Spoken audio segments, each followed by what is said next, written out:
single day I'm gonna make something great. That's my way. Every single day I'm gonna make something great. That's my way. Hey there, Cerise here. Thank you so much for joining me and welcome. I hope you're having a wonderful morning, afternoon, or evening. Guys, the story that I'm going to tell you right now comes from a gentleman who lives in Atlanta. He lived here in the Dominican Republic, in Puerto Plata, also in Santo Domingo. 2 years in Puerto Plata, 2 years in Santo Domingo, and he lived 1 year in Santiago. He loves the island so much. And he says, guys, do not believe the hype. Yes, there are a lot of women who will take your money and take your heart. And this is a story about a woman doing that. But he says, don't worry about that, because there are a lot of women here that will help you make money and fill your heart. Fill your heart with joy and love. And you guys know that. A lot of you know that are listening to this. A lot of you guys have been through the mill and back again, and you haven't found that woman yet. But that's okay too, because I know you will find that woman. Come on now. Anything you invest in so much, you're sure to get something out of. So don't worry. Now let's get to the story. Okay. Now there's a lot of backdrop to the story, and then there's very little story, but I'm going to try to put it all in together and take it back and forth. Okay. So he lived, let's give this guy a name as well. Let's call him, oh my gosh, I didn't even come up with a name beforehand. Let's call him Plato. Plato. Okay, we'll call him Plato. I'm practicing all my words with the names. As you guys know, I don't say the real names for privacy purposes. Confidentiality is really important. I'm a soul coach, and people give me a lot of information when we do sessions. So I'm accustomed to not giving away names and faces and all that stuff. But feel free to send me video footage and photos and snapshots of like screenshots of your conversations, like you always do. But they're for my own personal use. And as soon as the story is finished with and it's up and running on YouTube, I delete all of the documentation that you sent to me. The documentation is also to let me know that the story is real too, because some of the stories can get quite outlandish. All right, guys. And it's not that I don't believe you. It's just that I need to believe you. So it's always good. I love when you guys send me documentation. Okay, to this story in the backdrop. Okay, so we're naming him Plato. Plato, American. American from Atlanta, like I said, he's a retired vet, and he was in the military, and it was only him and his mom. His dad died many years ago. So he retired when he was 49. He had a really good pension, and he was doing very well. His mom died. When his mom died, he got an even bigger inheritance, and he decided that he was going to start traveling the world. So that's what he did. He traveled the world. He went everywhere where his mom wanted to go, because his mom, he said, was very stingy. She saved every single cent, and she had a lot of money, but she wouldn't travel the world because she was always afraid. She had little neuroses, and she just couldn't do it. So he found a map that she had between a Bible and like inside the middle of a Bible. Isn't that so sweet? Her map, her heart, she gave it up to prayer and put it in the middle of a Bible, and it was always there, and she used that as her bookmark to what page she was reading. And he would often open her Bible after she passed, and then that's one day when he found, oh, this is a map. Like, what? And he looked at it, and there was little places circled on it. It was like a miniature little map. And so he decided he was going to visit those places, and he did. And he also went a little bit further, and he put a little bit of her ashes in each place. And I thought that was different. So anyway, when he did that, he got bored, And his friend said to him, buddy, his friend was also a retired vet. Both of them were injured. They met in the military. His friend was living in New York, and his friend said, buddy, why don't you just come up to New York and come meet a few women, come on out to a few clubs and enjoy your time. So he did that. He went up there, Plato went up there, and he said, hey, I'm here, and he rented himself a nice hotel room, and he met a few women, Dominican women, and he fell in love with the culture of Dominican women. He started to go to the Dominican restaurants. He started to spend a lot of time in the Dominican areas, the highly populated Dominican areas, and he felt so accepted. He said he can't forget the day that he went into one of the restaurants and he was so afraid to order. He didn't even know what to order. And the woman said to him, what do you want? And he told her, I don't know. And she said, okay, I'm going to give you a little bit of everything. All right. And he's like, a little bit of everything? That's a lot. She said, don't worry, a spoonful of everything. You tell me what you like. And the next time you come back, you'll know what you like. And I'll let you know what the name of it is. Right. And he was like, okay. And he did that. And he said he liked everything. And when he gave her the plate back, he just said to her, I'll be back tomorrow and you just give me that. The next day I'll try like that. And he was pointing on the menu, right? And she laughed and, they hit it off and they became good friends, really good friends. And then she had a cousin and she said, you know what? I have a cousin that would be good for you. So she introduced her cousin to him and they hit it off.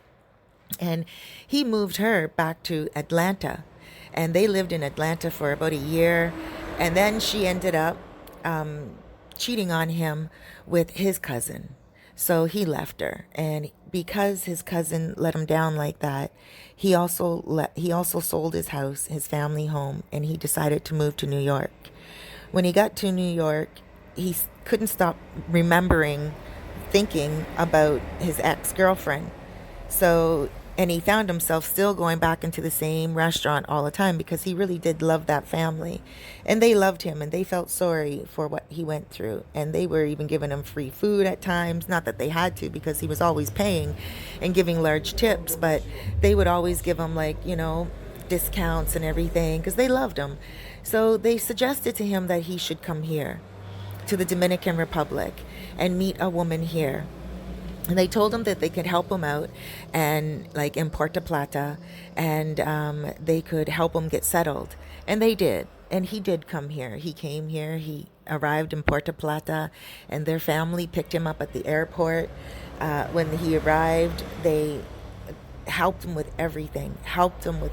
He felt like they were angels. He said he remembered being so hurt, so distraught. It wasn't the same family of his ex. These were friends and family on the other side.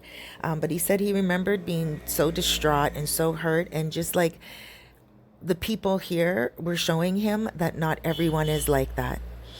Now, he ended up going out. Did you hear that beep beep in the background when I said not everyone here is like that? There it goes again, beep beep beep beep. As it's true. I believe that's the heaven saying, that's right. You're going to find yours. You'll find yours. There's a lot of loving people here. And oh my gosh, I'm going to do a story time for myself about the men and the difference of what I found here.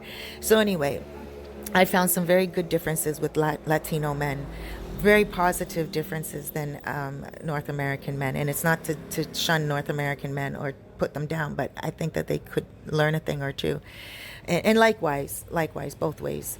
But let me get back to this story. So he was pretty much,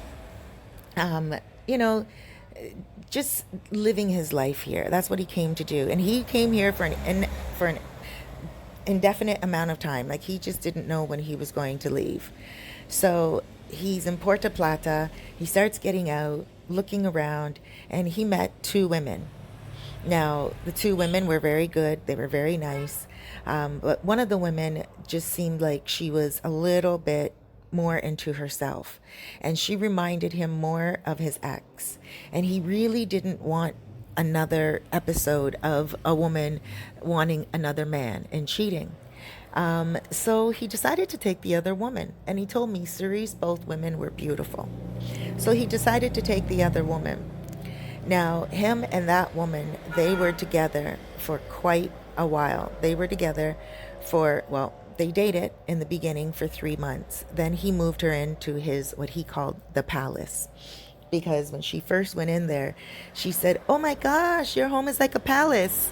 And he was like, "Oh, really?" So he was calling it the castle at first, not the casa. Mm. And she said palace.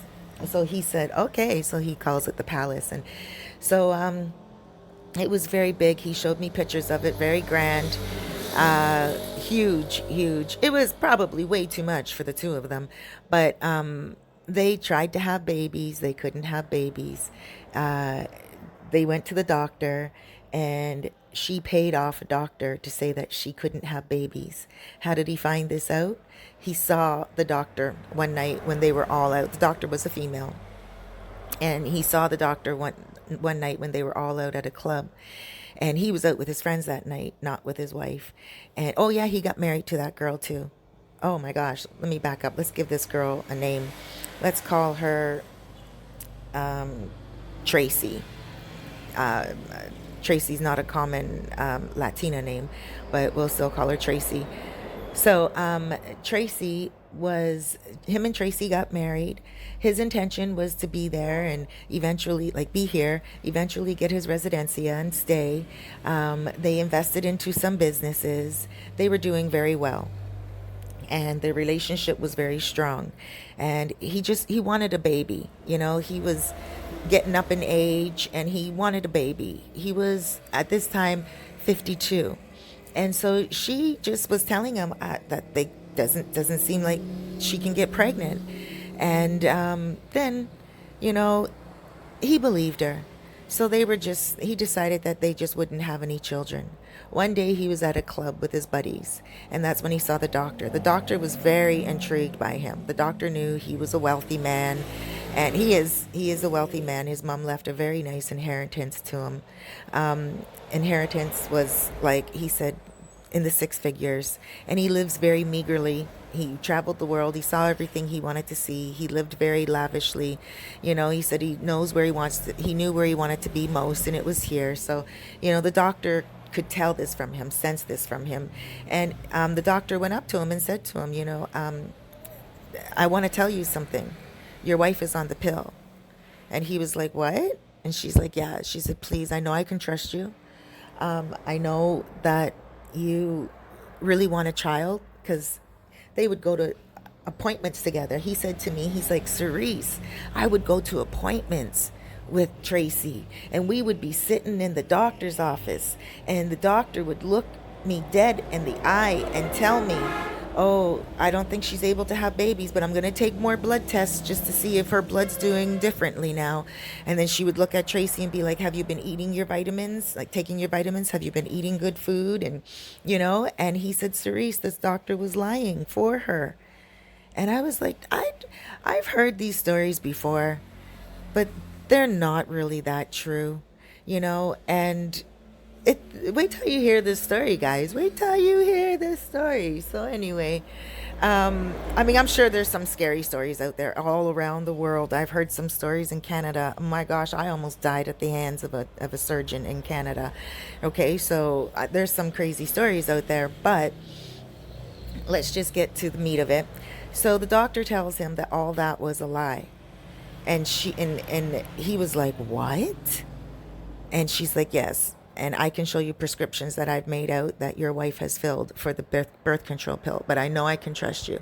He said, "Why are you telling me this? Like, you want me to pay you something? I'm not going to pay you. That's dirty information." She said, "No, but I would like to have a night with you. I really like you." And he was so shocked at how forward she was that he said to her, he's like, "But I'm married." And she's like, "Well, you're married to a liar. That's not really a marriage." And she told him straight up, "You and I would be on a better level. I'm a doctor. I have clients. I don't need your money. You don't need to take care of me. I have my own villa. I rent it out." And he was like, "Wow, okay, all right, wow." And he really thought about it, and he said, I don't know. She said, please don't confront your wife. Just find out somehow. You'll find the pills. She hides them in the house. I don't know where, but I know she told me she hides them in the house. And he said, all right. So he went looking for the pills, and he found the pills. And then he went and he got himself a lawyer. And then he filed for divorce, and he was granted a clean divorce. A clean divorce. She lied. She did not lie. She did not even say a thing. She told the truth. I don't know. He told her, "Don't lie because we can take blood from you." He told his wife, "We could take blood from you." Tracy, sorry, let me use names here. Plato said to Tracy, "Don't lie. The pill is in your blood, and we can take blood from you, and it can prove that you've been taking the pill. I found these pills in the house. They're your pills." And she admitted to it, and she begged him to stay. And she said, please, please, I just wasn't ready to have a baby yet. And I just was scared, and I didn't know what to expect. And she was a lot younger than him too, right? So, and he wanted a baby right away, and she wanted to live a little bit more. But he thought to himself, the doctor is a little bit older.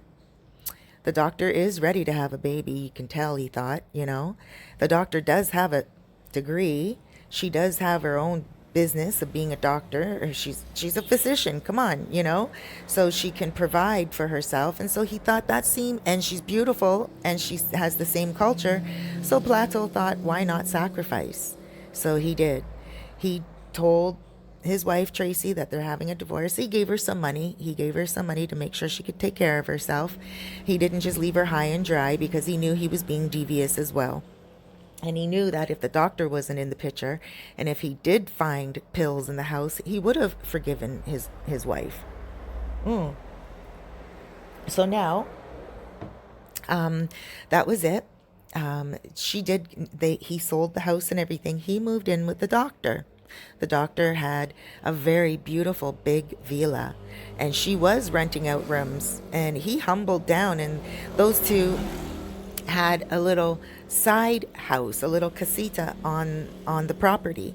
And she told him he would have to pay rent. She said to him, you have to pay rent for this casita because it is a villa, and taxes need to be paid.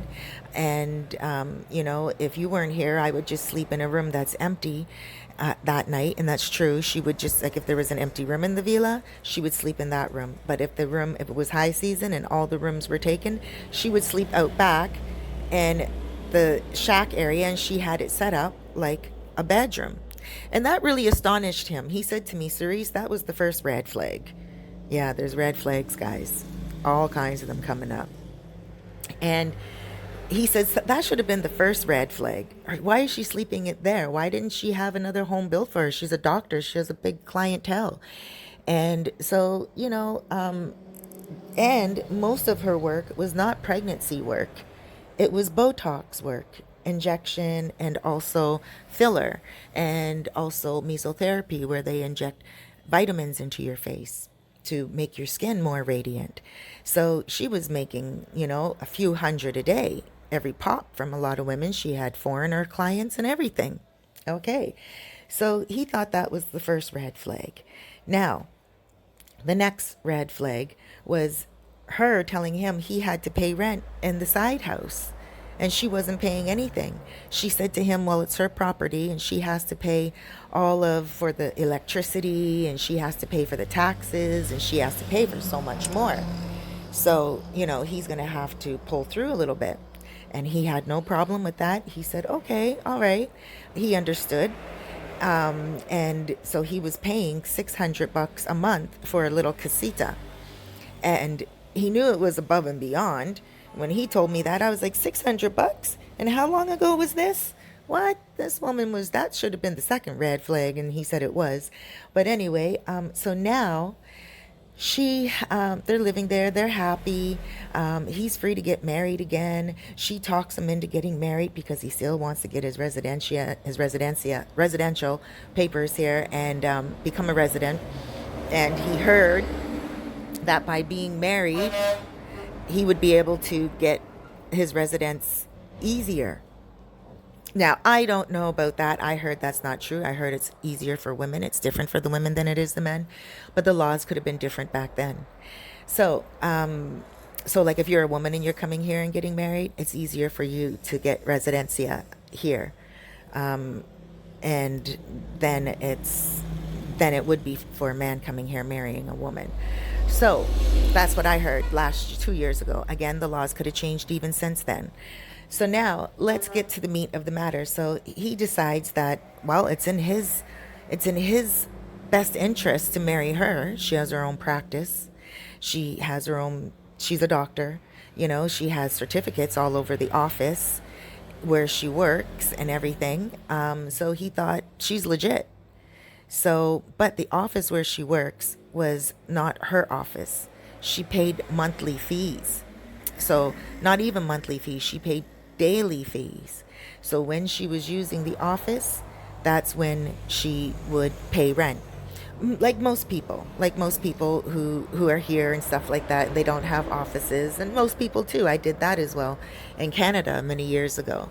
So you pay a certain commission from what you make that day, and if you find someone that's willing to do that, then it's all gravy. And that's what she did. So he didn't know all this. That's another flag. When he found out that she only pays for the day, then it was a lot different. This is what happened. He started to feel haggard, and he started to feel like he was looking old. And he asked her if she could help him with his face, perk it up a little bit. And she said, yeah, no problem. And she went and she grabbed some of her Botox supplies and filler. And he said, oh, no, no, no, not in the house, in the clinic. I don't, like, he didn't feel comfortable with it being done so non-clinically. And she was like, oh, no, I can't open, I didn't book the room today. And he's like, book the room? And she's like, yeah, the room. And he's like, well, can't you just, like, what are you talking about? And then she filled him in. Like it was nothing. Like he knew all the time. And he said it wasn't his fault, but for not knowing, but he should have asked. He should have asked, like, is that your own practice? And when she said to him, she owns her own business and she has her own office and everything, she could have been clear with him as well and said that she has a shared office or something, right? But in any case, that's just neither here nor there. These are the little things that he started to find out about her. And then, it's one day he read one of her certificates, and it said a certain date, and a certain date where it was way out of date. It would have made her a lot older than what she is. She was 10 years younger than him. So it would have, the date for her to finish university at that time would have been way off base. So from her cedula, from her ID. So he looked the school up online, and there was no such college, no such university. And he asked her, he's like, let's go. One day he said to her, why don't we just go visit your university? A lot of people in America do that. We go back for, memory's sake, go take some photos. He said, I'd love to go meet some of your professors from back in the day, and also, meet maybe some of the people that you went to school with. She said, oh no, they tore the school down. He said, the whole school's gone? She said, yeah, the whole school's gone. And plus it's in Santo Domingo. And he said, that's okay. We can drive to Santo Domingo. We can go to where the school was, take some pictures of the rubble. She's like, oh, no, they built something new there now. And he's like, that's all right. Come on, let's go and take a road trip. And she said, no, I don't want to. And she took an allergic reaction to what he said. So there was another flag. So then one day they were out and they were chilling at the beach, and he was with one of his friends. Now, there was another couple, okay? She had a friend that was married to an American who was also from Atlanta. So the four of them got together often. And when they would get together, they really hit it off. He hit it off with this guy very well. And so he said to him, Plato said to this American guy, he said, so what's up with you? Like, how you been, everything been good? The American guy said, yes, everything's been awesome, but I got sideswiped by something. And Plato said, what? And he's like, well, I was holding my wife's phone the other day, and it rang, and it said Papi. And then it said Pappy too a few minutes later when it rang again. And he said, now doesn't that mean like Pappy something special, or does that just mean dad? And Plato said, well, I don't know. It usually means something sexy, I think, like something to do with the Pappy. And then his friend said, yeah, I would think so. He said, so then I called her just to see what I'm programmed in her phone as. And it said, especial Pappy, like special Pappy. And Plato said, uh-oh, I think you better get to the bottom of that. That sounds a little pappy-ish, like, come on, excuse the pun, but I don't even know if there's a word called pappy-ish, but it sounds kind of cool. But in any case, the guy was like, yeah, I'm trying to get to the bottom of it, but it's hard to catch her, and I don't want to accuse her because I don't know when she even meets up with these guys. And then, obviously, Plato said, I don't think she does meet up with them. I think probably they're in America. Maybe they are her pappies. And so, the other American said, I don't know what to say. I don't know what to do. And Plato said, man, I wish you the best with that, as I know you really love her. And he's like, yeah. And Plato said, but I think it's clear as day. Don't you think? It's obvious. And the other American said, yeah, it's obvious. I'm going to have to handle it. And he said, man, I've heard about these stories, and they started to go back and forth to the point where the other American, he started to cry. He knew that he was taken, and he's like, man, we just bought a house. Like, we just bought land and we're building a house, man. Like, what am I going to do with all that? And Plato said to him, you live in it. And that's it. You meet someone new. The other American said, yeah, you're right. That's it. What else is he supposed to do? Continue building the home. Continue forward with your plans and keep it moving. You don't go back and, retreat and lick your wounds. You just take a licking and you keep on ticking if you can. But sometimes you need to go back and retreat and lick your wounds. But for me, when things didn't work out in relationship-wise as they were planned to, I just pretty much took a licking and kept on ticking, as a lot of you guys know, and, I just kept it grooving. And I remember another vlogger, Go-Go, he said to me, I met him on the beach, shouts out to you, Go-Go, I love you. He said to me on the beach one day when I saw him with Lenny, hey Lenny, LT, I met them for the first time. I sat down with them and I had a drink, and Go-Go bought me a drink, and he said, Cerise, I got to hand it to you. You were all over your YouTube channel and you had your relationship going on and everything. Then all of a sudden your relationship broke off, but you just kept it moving. You just kept it real and you kept doing your thing. And I said, yes, because it's a lesson in life. And so, that's exactly what Plato was telling that guy to do, and that guy knew to do it. That guy said, yeah, Plato, you're right, man. I just got to do it, right? And Plato said, yeah, but first make sure you put a little tail on her. Get someone to watch her often, every day. Follow her. He said, when you see that Pappy phone calls coming in, they're calling her probably to see how much money she needs. Get someone to follow her. She may go into a Western Union. She may go into a Caribbean Express. She may go into her bank. Just follow. That's all you really have to do. And then the other American guy said, you know what? I don't even want to do that. Like, who's Pappy? I'm just going to tell her that I saw her phone. It said Pappy. And if she can't open up her cell phone and show me what's happening with those messages and phone calls, then I'm leaving. And then that's when Plato said, well, listen, she probably deletes all those messages and everything. And then the other American said, you know what? Yeah, you're right. She probably does, but I'm still going to ask because I never asked before. And the 7 years they were married, the 7 years. So why would she delete them? She felt safe and he didn't know her password or anything.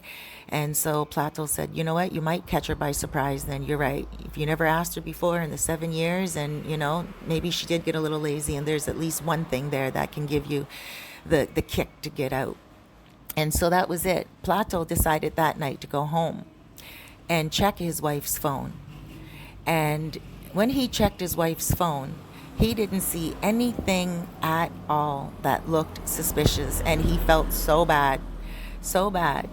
So he turned around and he started to, he was just in awe with his woman, loved his woman so much, gave her the world. And then one day, he said to her, he said, you know what? I want you to have your own clinic. I want you to be able to have your own clinic with your own, like as soon as you walk in the entrance, there's a beautiful foyer, there's water for people, and not just a water dispenser. There's a beautiful water cooler. People can take them for free. People can come in and the facials are beautifully done with wonderful minerals. And he started to go off on her and he was like, this is what I want you to do. And he said, I know you can order discounts online, especially if you have your doctorate, blah, blah, blah. And because he said he knew a few people that he could order from, but you can only order from if you're a doctor. So he started to tell her about all kinds of medicines and everything. And she was like, how do you know all this? And he said, my doctor friend that lives here. Now, he met a doctor friend that lives here. The doctor friend he met from the the veteran hospital. Okay, there's a veteran hospital. And one of the doctors that he met there that used to work there or something of that nature was volunteering there or was doing something there, passing through there or something. He didn't tell me how he knew the doctor, but the doctor told him about certain things that were going on, and because he told the doctor about his wife's occupation and everything, and the doctor said, wow, this is getting big in this country now. A lot of foreign women come here to get all that done. And he said, you should really invest in your wife, and if you need help, I can help you setting up a clinic for her here legally and everything, where she can run it very legit. And so that really excited Plato, right? And that's what Plato was back and forth talking to the doctor all the time and everything, like through telephone. And he wanted to surprise her. He wanted to surprise, let's give this doctor woman a name. We'll call her Doctora. That's doctor in Espanol. So, oh, and by the way, Tracy was completely out of the picture. Completely. He never spoke to Tracy again.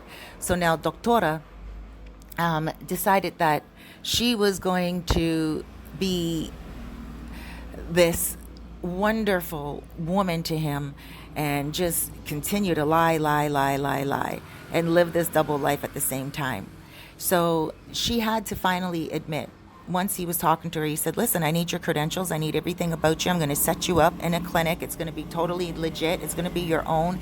I'm not even going to let you see it until it's all finished, blah, blah, blah. And she was like, she can't. And he said, why? And she said, she's not a doctor.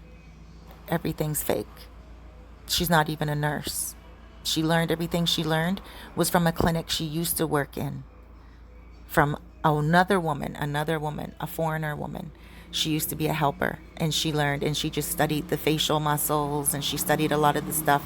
And then one day she stole some Botox from the woman, and then that Botox she injected into her friends, and it started to work. And then she called herself a doctor, and she was in a makeshift clinic. And I've seen that a lot here, actually, with Botox and filler. I've seen it and heard it a lot here. So make sure you're careful. I know of one woman myself, and she's in Cabarete, but I don't know if she has her doctorate or not. I mean, her license or not, or if she's a doctor or not. But I've heard some pretty crazy stories about things not working. But in any case, things not filling the way people would expect it to.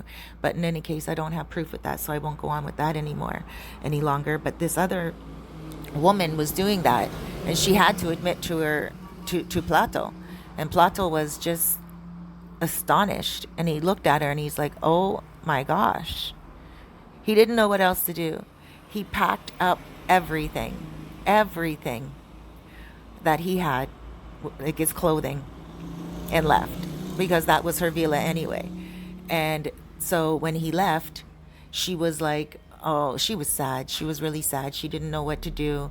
And then she begged him to go back, But he loved her. He loved her. And it was hard for him to not go back because then he started to respect her hustle, her struggle. And he's like, you faked being a doctor this long? And he's like, you got to stop. If I go back to you, you got to stop. You can't do anything. Like, you got to just somehow go back to school and at least become a nurse so you can inject people. And she said she would. And he told her he would help her go through school. So he went back. Within 2 weeks, they're just about to put the payment in for her to go to nursing, like for her to go to school and get the proper credentials for her to be accepted into nursing school. He decides that he's going to go for a little jog. He runs outside and there's somebody there coming from like DHL type of thing, like a delivery service. And they open up the gate and it's a delivery package and it's a letter. And he opens it up and it says that it's addressed to Doctora, that she must leave the premises of the villa immediately. Otherwise, the police will be involved and she will be escorted out within 3 days. Imagine that. This person, Doctora, didn't even own the villa either. There's the other flag. So she didn't own the villa. That's why she was sleeping in the shack out back. She was managing it. And on top of that, that's why she was getting him to pay the $600 every month, because the $600 rent was for that casa. And she was paying the owner. Who was the real owner? The owner was her ex-boyfriend. The ex-boyfriend used to live here years ago, and they broke up or whatever, and he had her manage the place the whole time. But she stopped paying the $600 a month. And so he told her, and not only that, she wasn't taking care of the place the way she should have, the way she was supposed to be doing it. And on top of that, some of the tenants were complaining. So he told her she had to leave and he was going to have a brand new manager take over and have her escorted out if she didn't leave within a certain timely period. Well, when Plato read that, he jogged right back, packed up all his stuff again, and got into his car and drove away and never accepted any of her calls again, didn't speak to her anymore at all. He left the letter on the table, on the kitchen table, in the casita, like in the small house. And that was it. He left. He doesn't even know if she tried to contact him again or anything. Now, let's backtrack. Let's go back to, what's his name there? Other American.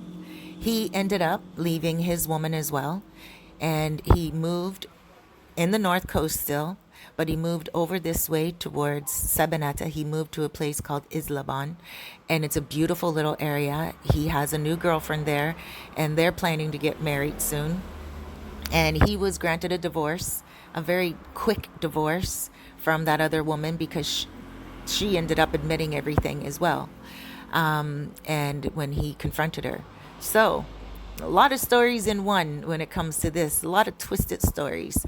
But overall, at the end of the day, Plato is saying that he's dating now again, and this time he's dating a woman that he knows for sure is not deceitful at all. He says this one is looking really good, it's looking promising. She lives in Gaspar Hernandez, also here in the North Coast. And it's a small town. It has also a lot of beautiful beaches. She works at the colmado for her mom and her dad, and she's there all day, and he works with her. And so now he's decided that he might put an extension on the colmado, but he's holding off on that for a little while until he gets to know the family a little bit more. The family, they're Christians, and they're very nice, easygoing, laid-back family.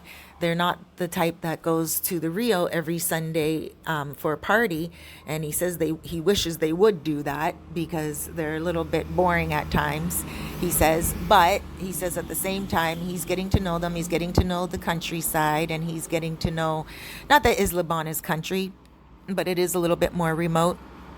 And so he said that he's also getting used to just living with the family, with the woman, and seeing what the future holds.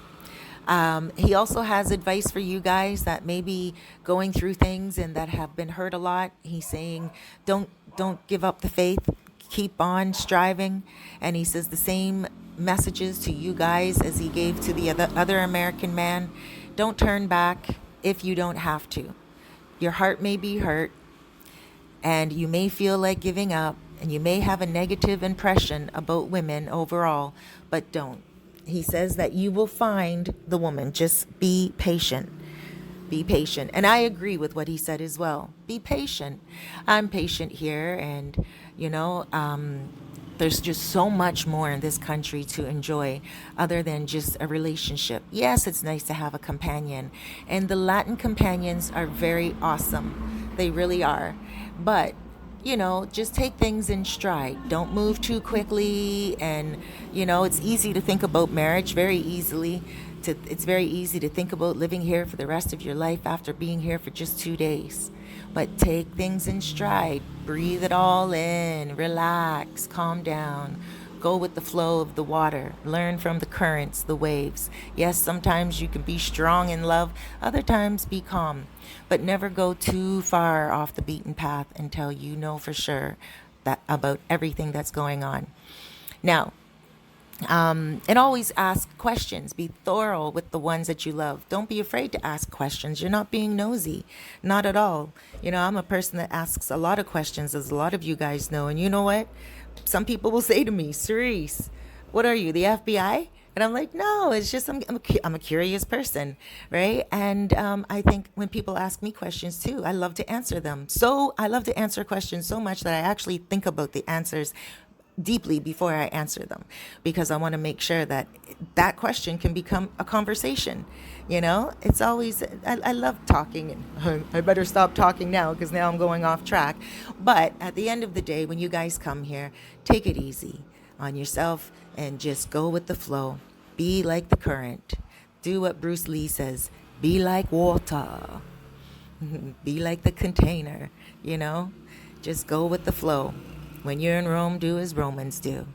Alrighty, guys. Thank you so much for listening. And also thank you for watching and subscribing. When you subscribe, don't forget to hit that little bell button so you know when I upload a video. You'll be notified immediately.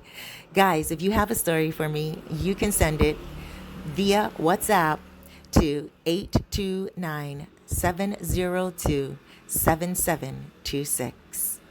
Thank you so much for joining me. Big blesses, huge hugs, and loads of love.